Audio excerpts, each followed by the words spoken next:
Hai, kembali lagi bersama saya Rahma Rizkyana Martotilah dari jurusan Tadris Bahasa Indonesia dengan NIM 12210193085 dari UIN 1 Tulung Agung.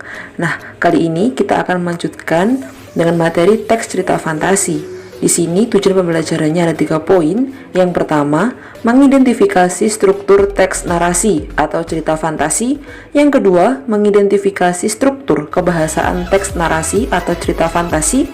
Yang ketiga atau yang terakhir, menulis cerita narasi, cerita fantasi secara lisan dan tulis dengan memperhatikan struktur penggunaan bahasa atau aspek lisan.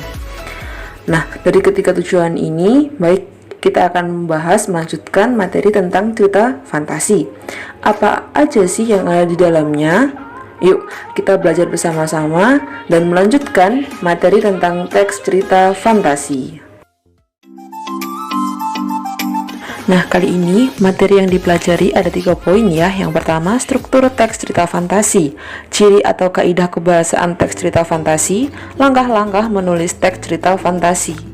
Nah, kali ini yang pertama kita akan membahas dulu tentang struktur teks cerita fantasi. Ada apa aja sih? Yuk kita belajar bersama-sama. Struktur teks cerita fantasi itu ada 3 poin. Yang pertama, orientasi. Yang kedua, komplikasi. Dan yang ketiga, ada resolusi.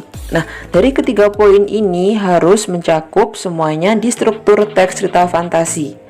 Dan ini ada penjelasannya. Orientasi merupakan tahap pengenalan, bisa mengenalkan latar maupun tokoh.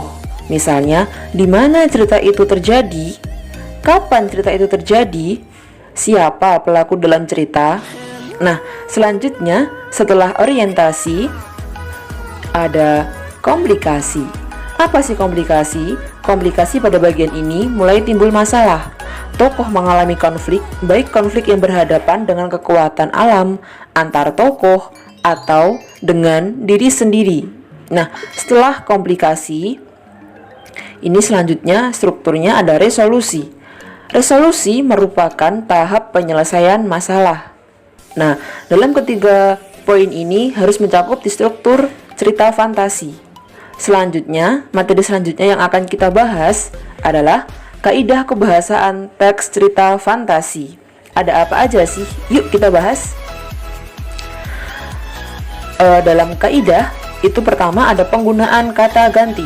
Kata ganti merupakan kata yang menggantikan suatu benda atau hal.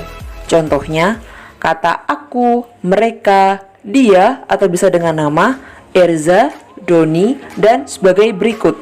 Selanjutnya, materinya ada penggunaan kata dengan cerapan panca indera. Digunakan untuk mendeskripsikan latar tempat, waktu, dan suasana. Selanjutnya, materi selanjutnya ada penggunaan pilihan kata dengan makna kias dan makna khusus. Makna kias merupakan makna kata yang tidak mengacu ke makna yang sebenarnya. Contohnya, alien itu berhidung mancung. Dengan hidungnya yang menjulang, ia mengendus sekeliling. Nah, begitu adalah pilihan kata dengan makna kias dan makna khusus. Selanjutnya ada penggunaan konjungsi urutan waktu. Digunakan untuk menandakan datangnya tokoh lain atau perubahan latar. Contohnya, setelah itu, kemudian, seketika, sementara itu, lalu, akhirnya, sebelum, ketika, dan sebagai berikut. Nah, selanjutnya materi yang akan kita bahas penggunaan kata atau ungkapan keterkejutan. Digunakan untuk menggerakkan cerita. Contohnya, tiba-tiba seorang alien berukuran lebih besar datang. Di tengah kebahagiaannya datanglah musibah itu. Nah, kata yang digarisbawahi itu menunjukkan adalah ungkapan keterkejutan. Bisa digunakan untuk menggerakkan cerita ya. Nah, selanjutnya setelah materi ungkapan keterkejutan ada penggunaan kalimat langsung dan kalimat tidak langsung. Contoh kalimat langsung itu ada tanda petik 2. Raksasa itu mengejar kita. Teriak Fona kalang kabut. Contoh kalimat tidak langsung itu aku ternganga mendengar perkataan Fona. Aku segera berlari. Jadi bisa terlihat ya, apa bedanya kalimat langsung dengan kalimat tidak langsung. Seperti itu. Nah, Selanjutnya, materi yang akan kita bahas pada kali ini adalah langkah-langkah menulis teks cerita fantasi. Ada apa aja sih langkah-langkahnya menulis teks cerita fantasi? Yuk kita bahas. Nah, langkah-langkah menulis teks cerita fantasi itu ada 4 poin. Yang pertama, menemukan ide penulisan.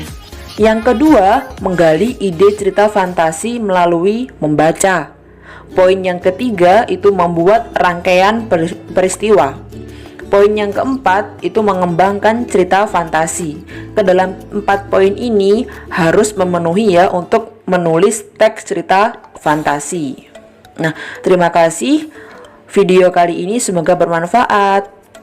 Assalamualaikum warahmatullahi wabarakatuh.